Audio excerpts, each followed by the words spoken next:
যাতে করে যুদ্ধের ময়দানে প্রতিপক্ষকে ঘায়েল করতে পারে। আর এই মহড়াই বলে দিচ্ছে পাকিস্তানের যুদ্ধের প্রস্তুতি প্রায় শেষ।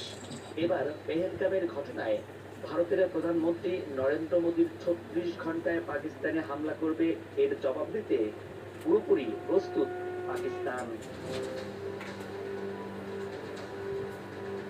আর এই ঘটনার মধ্যেই আবারও ভারতের দিকে হামলা চালিয়েছে পাকিস্তান। ভারত নিয়ন্ত্রিত জম্মু কাশ্মীরের পেহেলগামে সাম্প্রতিক হামলা থেকে তরুণ বাড়ছে উত্তেজনা ভারত আর পাকিস্তানের মধ্যে। এই মধ্যে নবপ্রণত গোলাগুলি দুই দেশের মধ্যে